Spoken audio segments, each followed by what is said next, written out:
Hello everybody and welcome back. I'm Buddy Strange. This is StrangeVoodooTV, and this week was a pretty good week. Let's just jump into it. First off, the win of the week is going to be the Baltimore Ravens winning over the Seattle Seahawks. That one I did not see coming. Lamar Jackson played out of his mind. Not bad for a running back. He really had himself a day, and on that fourth down touchdown run, he was the one that called it. He said, I'm gonna go for it, and he got it, and that really ignited the Baltimore team, and they just went out and balled out against a really solid Seahawks team. Yeah, I had to give it to the Ravens this week. That was a really good win right before their bye. We'll see if their bye freshens them up or stops their momentum. That'll be a true test of how good of a team they actually are. But right now, they're the first in the AFC North, very deservedly so. Win of the week, Baltimore Ravens. Alright, the loss of the week is going to be two teams. I could not decide, and it very easily could have been 3, 4, or 5 teams this week. Seriously. The first team I'm going with is going to be the Eagles, losing to the Cowboys. Oh, that was atrocious. Offensively, they just flat out stunk. Defensively, my lord, for most of the game, it seemed like they couldn't even stop a nosebleed. They let Amari Cooper have a huge day. They let Ezekiel Elliott have a huge day. Like, I could have seen the Amari Cooper one, but I definitely did not think Zeke was going to have that big of a game. And all in all, I didn't think the Cowboys were going to have that big of a game. That was a huge statement win for him over a divisional opponent. Doug Peterson gave him the headline. They showed up motivated, ready to ball out, and they did it. And the Cowboys serving up a fresh loss to the Eagles. Eagles loss of the week. The next one is going to be what you saw on Monday night. The Jets loss of the week. Oh my lord. Are you kidding me? Like, most of us thought they were going to lose. Myself and others said, yeah, I mean, New England, one of the best defenses, solid offense, they're going to get it done against a Jets team that hasn't been up to par thus far outside of the Cowboys game. But a 33-0 blowout, didn't think that was going to be in the cards. That was a bad performance by Sam Darnold, the thick, trunky Coastal Kid QB. Oh man, that was just a terrible performance by him. Couldn't make a read to save his life, and he even admitted that he was seeing ghosts out there and needed to read the field better after the game. And yeah, that was a very bad loss for the Jets. And then my honorable mention, it was very tough to decide, and I just decided to honorable mention the Chargers. Oh man, they had it in the bag. Austin Eckler first, almost got there. They rolled him short, and then Melvin Gordon came in and was like, I got this, okay? This is the reason I held out to make big plays on the goal line to win my team the game. Here's where it's gonna happen. I'm gonna earn my big payday right now. Okay, against the strong Titans defense, I'm going out there, baby. I'm gonna ball. And he fumbled.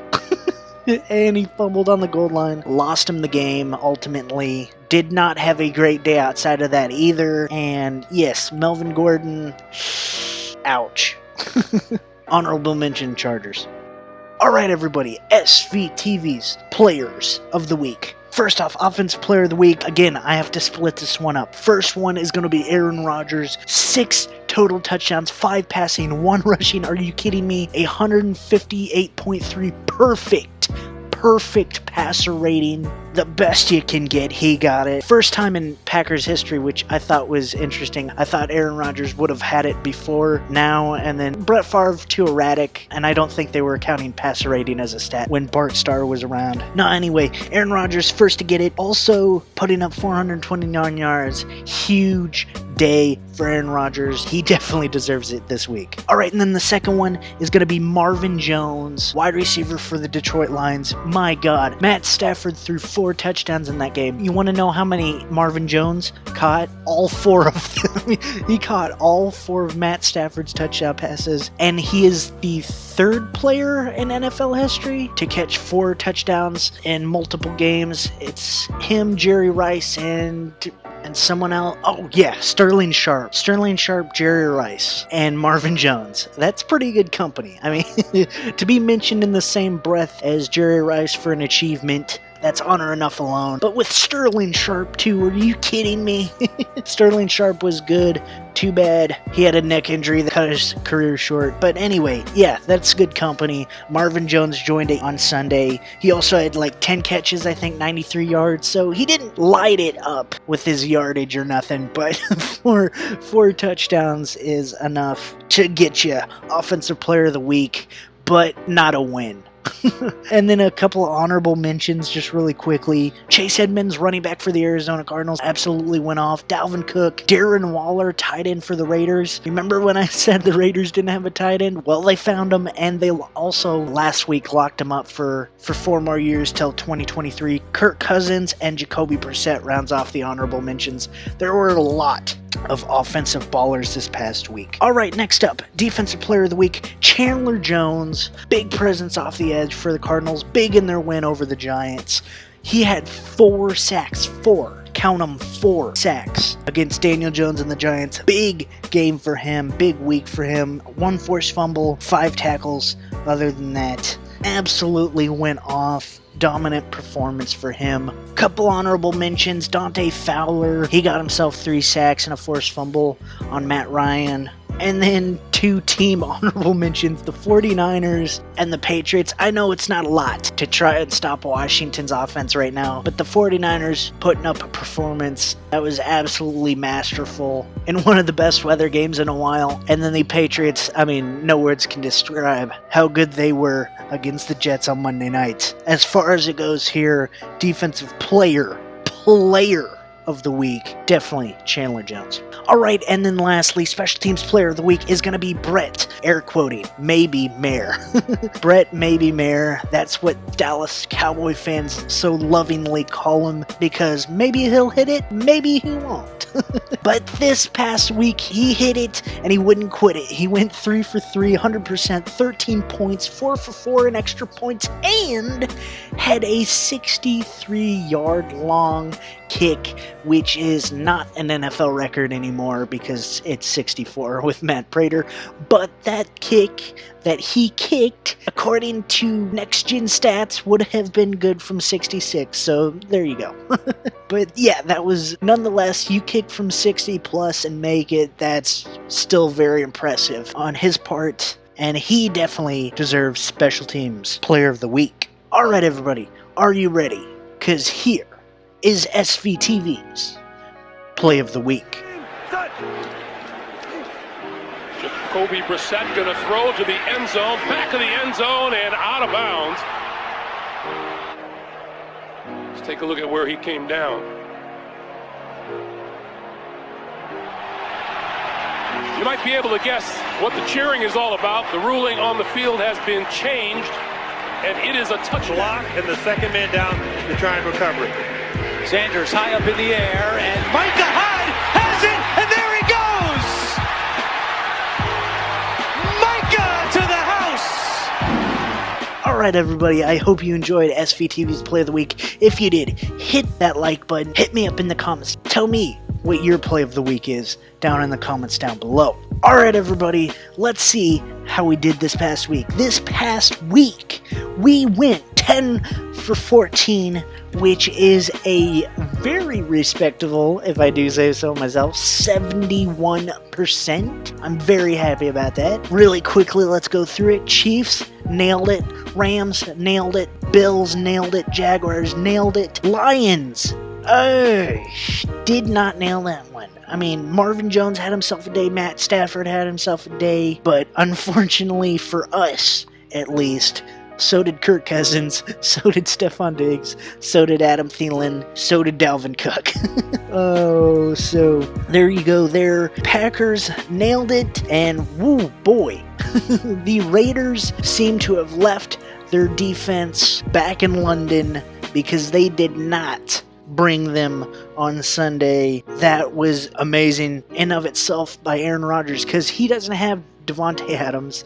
He doesn't have Geronimo Allison. Jimmy Graham basically shouldn't be on the field to begin with anymore. Rodgers had to do it with Camaro, Aaron Jones running out of the backfield on wheel routes and all that crazy stuff, and Valdez-Scantling, who's pretty good. He's emerging, and he should continue to progress and be a very good wide receiver. But yeah, I mean, Aaron Rodgers against that Raiders defense, it was a work of art for sure. And then next, the Colts beating the Texans. We had the Texans, so didn't get that one. Good on the Colts. I definitely could have seen it happening. I thought it was going to be a close one. I did think the Texans were going to edge them out in the end. Thought Deshaun Watson was going to, instead of throwing the game-losing interception, was going to throw the game-winning touchdown. That did not happen. Darius Leonard coming in clutch, getting the interception, getting a big stiff arm on who I think it was Kiki Kute who was on the receiving end of a just slam down. Now the Colts, good on you. Very impressive win. Could have gotten win of the week, but I mean, kind of had to give it to the Ravens this week.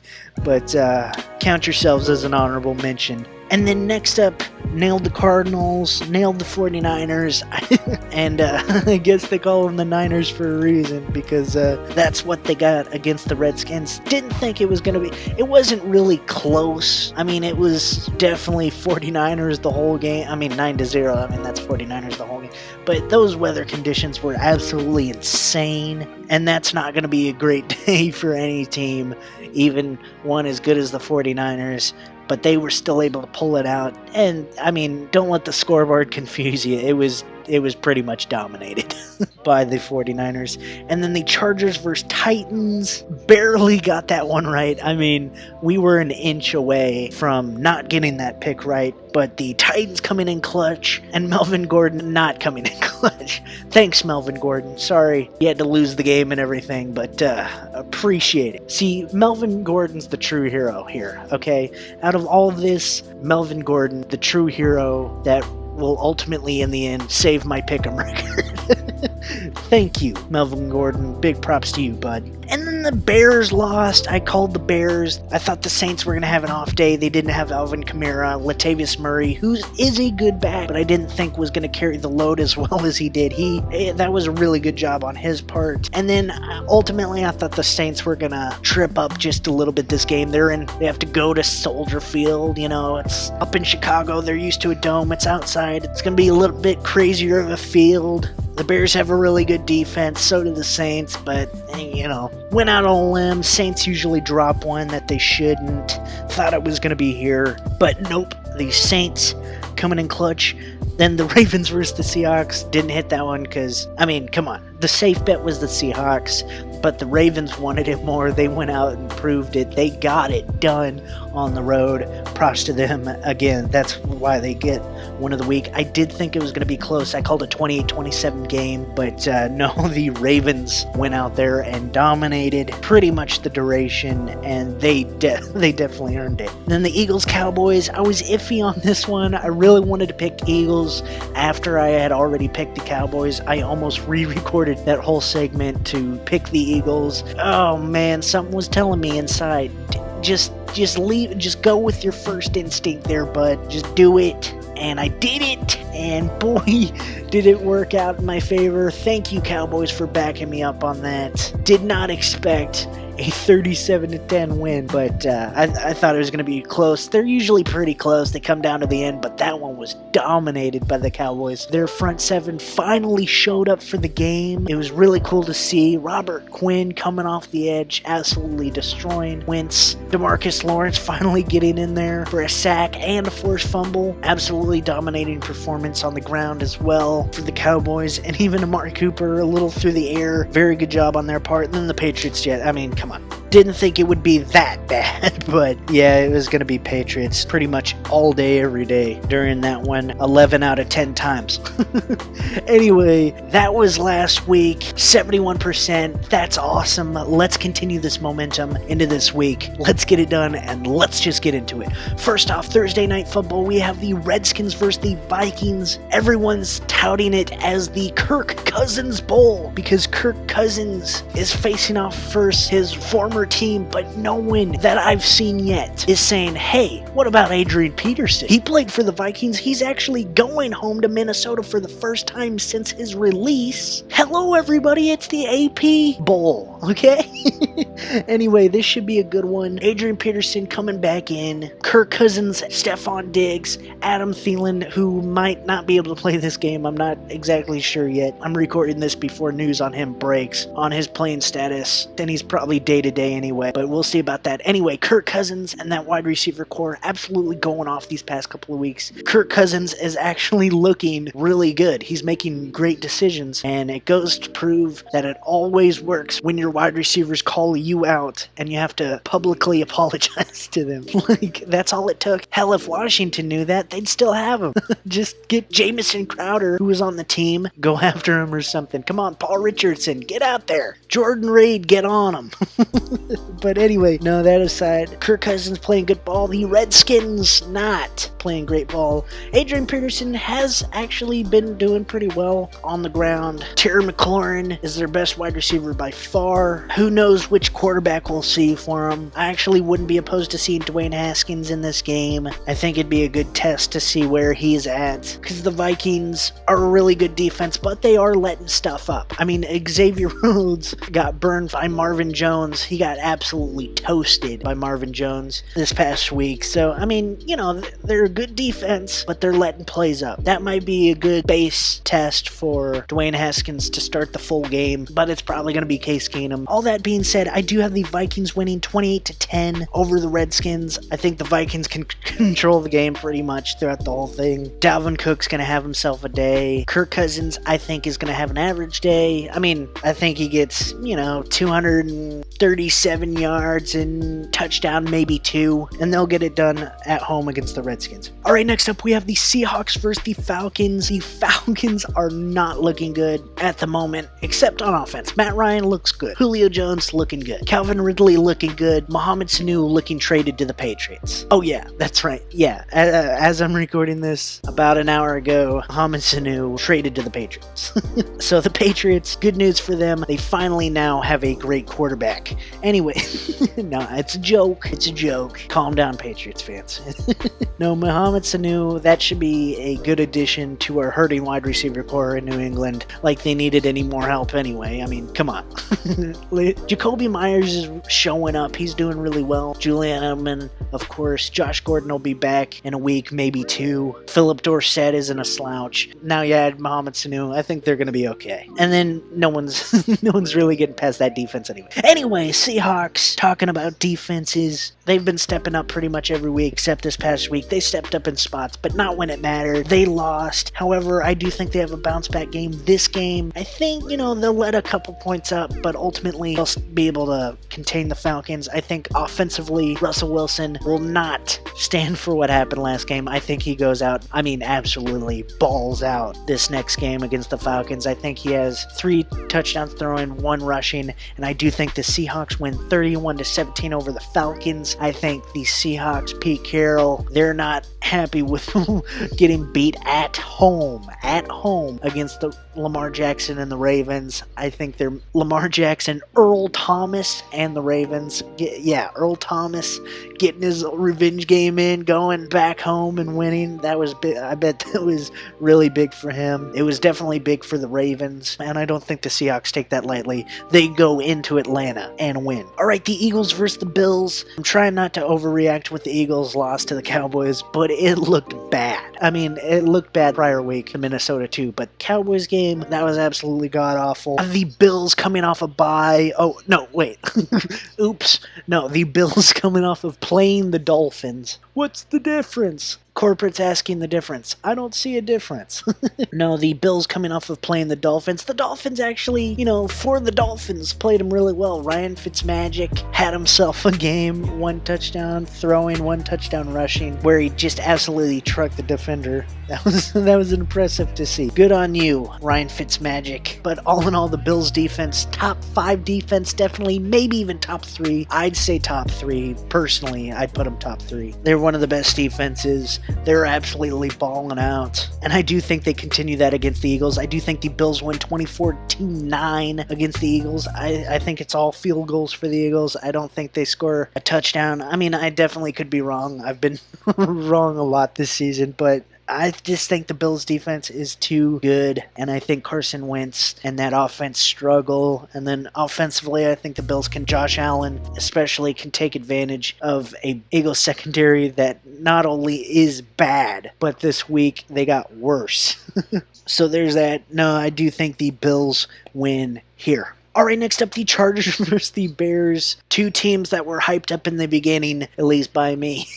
And now they've just crashed and burned. Chargers, because of injury issues, and, I mean, poor play, too. Melvin Gordon and such, but a lot of it has to do with injuries. And then the Bears, offensively, they are just stagnant, and it's starting to cost them games. And unlike the 2015 Broncos, who had the same type of problem, that Bears defense isn't stepping up. The Broncos defense stepped up in 2015. Before that, the Ravens defense in 2000 stepped up when the Ravens couldn't move the ball offensively. And now in 2019, the Chicago Bears defense is not being able to keep them in games, at least not yet. And they have a very tough schedule coming up, so I don't foresee it getting much better for the Bears going down the road. But here, I do think they step up. I do think they win. I think the Bears win 20-17 over the Chargers. I think the Chargers just have too many injuries going on, and right now, offensively, I don't think they get past the Bears defense this week. I wouldn't be surprised if the Chargers win, because it's kind of, they have that backed up against the wall mentality. But then again, so do the Bears. You know, they have to win, especially in a stacked NFC North division. They are right on the edge of not getting into the playoffs, and if they lose this one, pretty much count them out now. But no, I do think the Bears win here. Alright, next up, we've got the Giants versus the Lions. Now, this is a very interesting one for me. The Giants this past week playing a good up-and-coming Cardinals team. The Lions having a really good day offensively, but defensively just shit in the bed, which I thought was interesting, because at this point I thought Matt Patricia had the defense ready and down and ready to go. I thought they were going to have a good day against Kirk Cousins, but they didn't, and they let off the running game. They did not have a good day overall in all facets of the defense. But here, I do think the Lions are prepared. I do think the Lions win 23-16. I think it's going to be a close one, but I think the Lions are able to get Daniel Jones here, maybe trade Flowers, gets some pressure on him, rattles him a little bit. I do think Jared Davis and the rest of the defense will allow Saquon Barkley to have a good day, but ultimately not good enough of a day. Maybe scores 2 touchdowns on the ground or whatever, 100 plus yards, but in the end, I do think the Lions win. Alright, the Raiders versus the Texans. The Raiders coming off a terrible day against Aaron Rodgers, who discount sextuple checked them. 6 touchdowns for Aaron Rodgers against the Raiders defense. And, I mean, I'm looking at Deshaun Watson and I'm going, okay, he just came off a tough loss, which was one bad ref call away from being an overtime and possibly a game win. And he's really good. And he's going up against the Raiders defense mad. I mean, that might not be a good game for the Raiders, and in the end, I don't think it is. I do think the Texans win 30-20, so I do think the Raiders offensively can get it done a little bit, but in the end, I think the Texans, he's going to be without Will Fuller, but I mean, he has DeAndre Hopkins, Lamar Miller, Carlos Hyde, Kiki Kute, so on and so forth. I think with his talents, he's one of those quarterbacks that can get it done with almost anybody. I mean, DeAndre Hopkins definitely does help. Definitely does help, but I think Deshaun Watson is one of those guys. He relies on his arm, not his targets, and I think he can get it done against the Raiders here.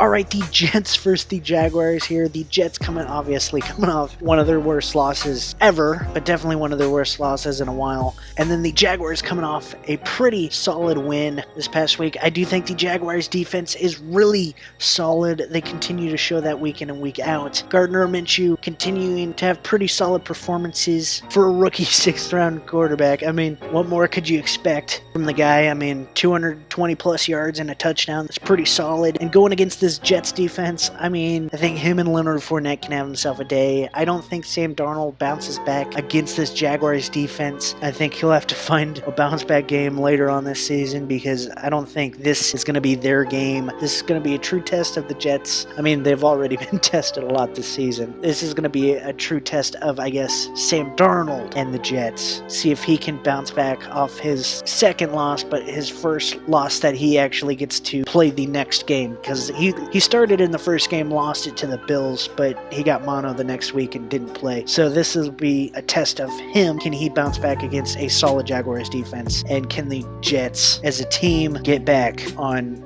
a track? Not the track, but a track, a winning track. Can they do that? I don't think they do. I think the Jaguars win 26-17 over the Jets. Again, I think the Jaguars D is going to be a little too much for Sam Darnold and the Jets. And I think Gardner Minshew can have a day through the air, Leonard Fournette on the ground, and I think the Jaguars get it done at home. All right, next up, the Bengals versus the Rams. The Bengals continue. They are continuing to come up short week in and week out. I'll tell you this, offensively, not a bad team. Obviously, they could do better on every single side of the ball, but offensively, as far as things go, not terrible. Defensively, atrocious. Like, absolutely terrible. The weak spot on the offense, obviously, the offensive line. If they get that shored up, defense shored up, they are a good team. They win some of the games that they're losing. I think they're a 3-win team. Yes, even with Andy Dalton back there. I mean, that could be a little bit better too. I get that. But all in all, offensively not bad. Defensively terrible. The Rams, on the other hand, offensively not that good. Defensively, they have their spots. But ultimately, But last week, good.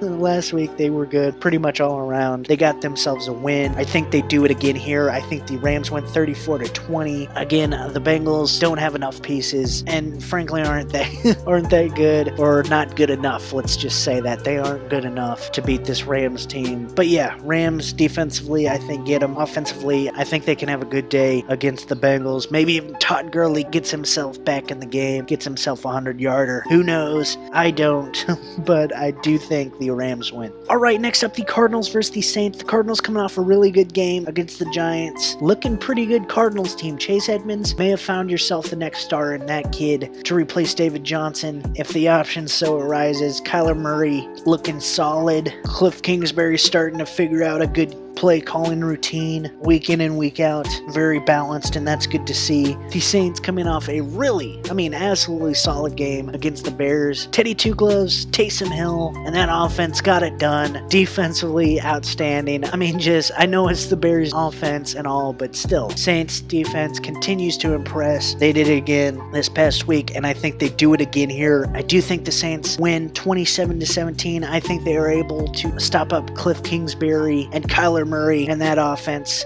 Chase Edmonds might slip through a little bit. He's the hot hand right now, but ultimately, in the end, I do think the Saints pull it out. Teddy Bridgewater continues to go undefeated here. I thought he was going to lose one. I keep thinking he's going to lose one. Like, I believe in Teddy Bridgewater, but I keep thinking he's going to lose one. I don't think it's going to be here, though. I think the Saints get this one pretty convincingly. Both sides of the ball are going to be good. At home, Saints win. All right, the Buccaneers versus Titans. Okay, this is by far the toughest one that I had to pick this week. I had no single idea. I even reached out for this one. I texted 2 different people, and I was like, hey, both of you, tell me who you think wins and why.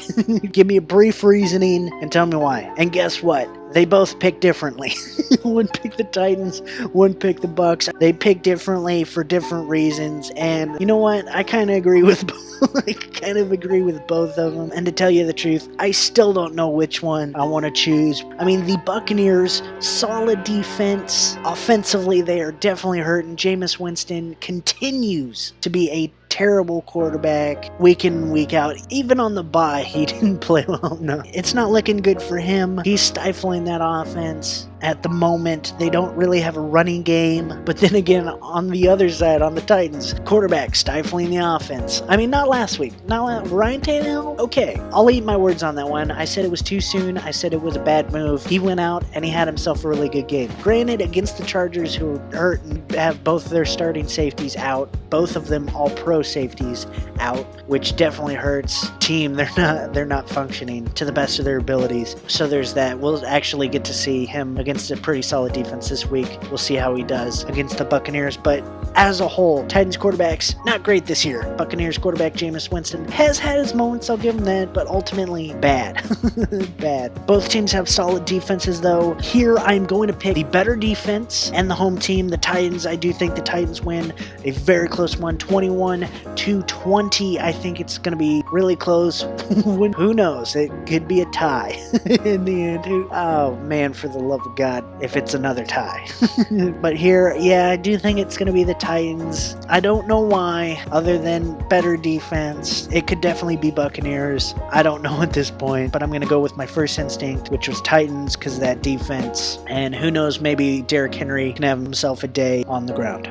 All right, next up, the Panthers versus the 49ers. Kyle Allen coming in off a bye, looking great. They're keeping him in. They're sitting Cam Newton right now for, air quote, more rehab.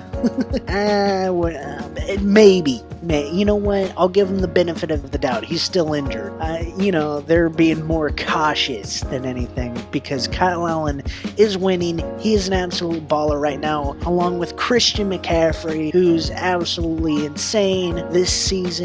He's living up to his potential and exceeding his potential to a point as well. Definitely an all-pro, all-star for that offense. Defensively, the Panthers are playing pretty solid ball. Riverboat Ron Rivera has them playing pretty good ball for who they have on the squad. Brian Burns is showing up as a rookie. Luke Kuechly, solid as ever. Mario Addison doing really well as well. That being said, on the same side of the ball, on the other side of the ball, the 49ers defense, absolutely stunning. I'm in awe every week that I see them play so far. They're absolutely one of the best defenses in the NFL. If I had to pick my top three right now, it'd be New England, Bills, 49ers. That's my top three defenses right now in the NFL. I said it before the season. I said the 49ers defense better do well or I'm going to be very disappointed.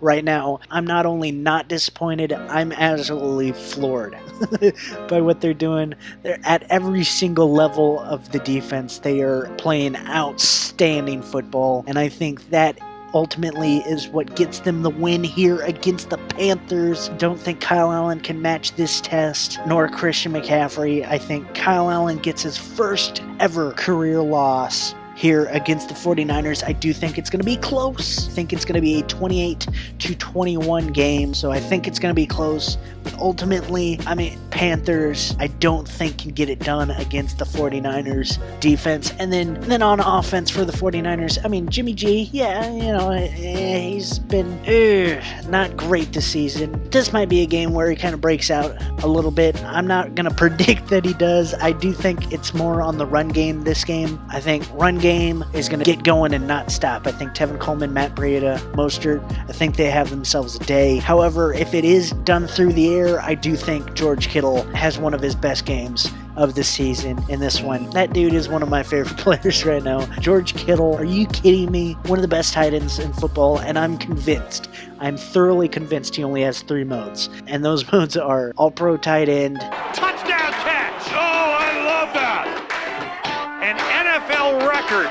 George Kittle, most receiving yards by a tight end.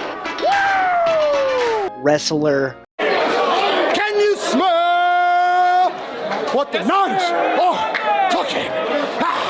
And Canadian. Oh, hey there, hi there. Oh, hey, how you doing, pretty far south. I don't know if it's going to snow today, Oh my gosh, we're in the States, huh? Oh, I brought my toboggan just in case. Oh my goodness, look at the weather here. It's beautiful, eh? That's his 3 modes. And that dude playing really good ball. And if Jimmy G wants to step up and start taking his game to the next level, that is the first step to do so. I don't know if they do it here, but I do think the 49ers win. All right, next up, the Broncos versus the Colts. Broncos, the Colts. Not bad.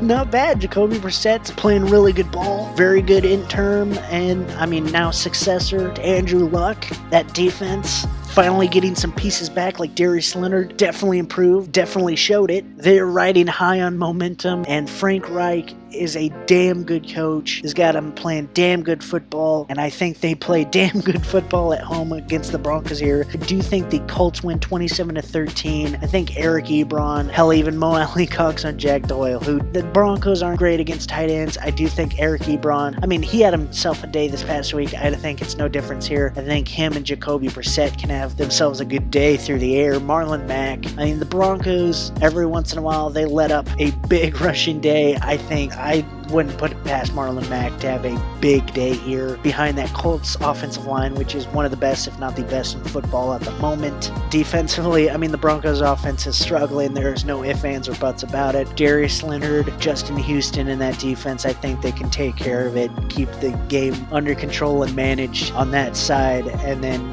offensively, I think Brissett, Marlon Mack, Eric Ebron, those three are going to have themselves a big day. Colts win. All right, next up, okay, everybody, the Browns versus the Patriots. Whoa, okay, the Browns coming off a bye, all right? The Browns coming off a bye, the Patriots coming off practically a bye. Okay, so wait just a second. So you're telling me the Patriots play Thursday night 2 weeks ago, get 11 days, which is 3 days off an actual bye, play a Jets team that didn't show up. So there's that, and now they're coming in and getting to play the Browns at home. Jesus, whoa. The Patriots playing the Browns at home, who are struggling, and with Freddie Kitchens. I mean, come on. The Browns actually, even when they play the Patriots in Foxborough, whenever they play the Patriots, it seems like the Browns give them a really tough game, and they win some of those games. Anyway, Bill Belichick against one of his former teams sometimes lets him get a couple, whether that be because he feels bad for him, I don't know. Maybe Bill Belichick is one of the most charitable guys ever and knows he's going to go to the playoffs anyway, probably get a number 1 seed, even with 1 loss. So he's like, hey, I'll just throw him a bone or whatever, but I don't know. Here, I don't think it happens. I think the Patriots defense, okay, let me just say real quickly, the best thing to happen to the Patriots in a long time was Brian Flores going to Miami and Shiano going, nah, I'm going to step down and retire from being the defensive coordinator for the Patriots, because now Bill Belichick has full, total control of that defense, and he may be the best defensive mind in NFL history. I mean, he coached the Giants defense in the 90s. We had Lawrence Taylor, Carl Banks, Leonard Marshall, Pepper Johnson, etc., etc. Anyway, those were just names off the top of my head. I probably could name a couple more if I thought about it enough, but you get the point. Bill Belichick knows defense. He's got them playing some of the best ball they've ever played. Like, the Patriots defense has been, I mean, amazingly solid through the past 2 decades.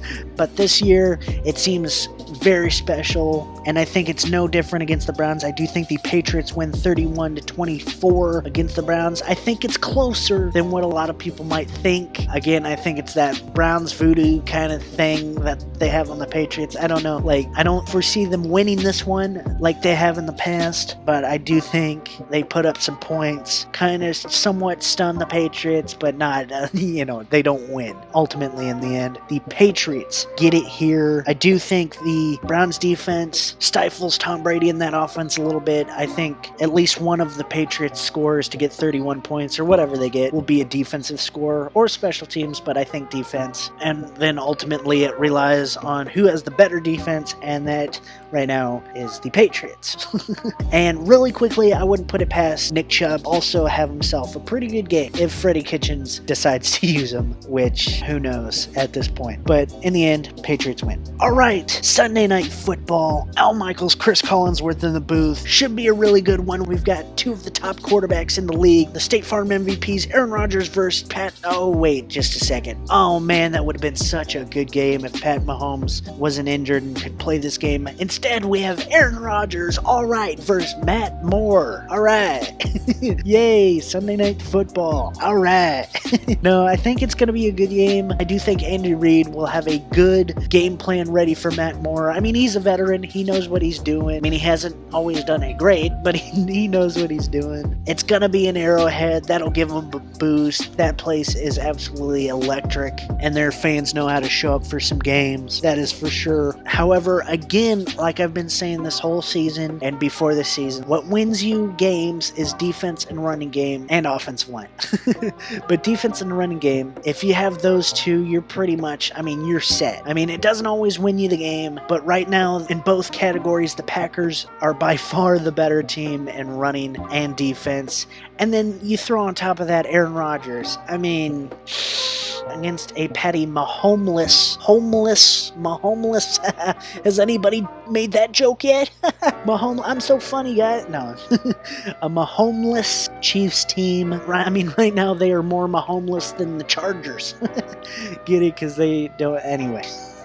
No, I do think the Packers win 28-17 over the Chiefs. In this one, I just think defensively they jump off the page. I think they are able to, even with Andy Reid's great play calling, I do think it's going to be a really masterfully called game by Andy Reid and Eric Bieniemy for that offense. I think they're going to do all right on the play calling wise. It's going to be execution, whether it actually succeeds or not. I don't think it does. Again, Aaron Jones in the run game. The Chiefs have been struggling. They did have a big day against the Broncos and their running game, but the Broncos offensive line is having a lot of troubles. The Green Bay Packers offensive line is by far way better. I think Aaron Jones can have himself a day. Hell, even Aaron Rodgers through the air on a bad Chiefs secondary outside of Charvarius Ward. I think it's going to be a good day for the Packers. And yeah, Packers winning this one. All right, everybody, Monday Night Football. Okay, get ready for this one. Classic matchup, one of the best matchups of all time. Are you ready for this one? Like, seriously, this might be the highest viewed Monday Night Football game of all time.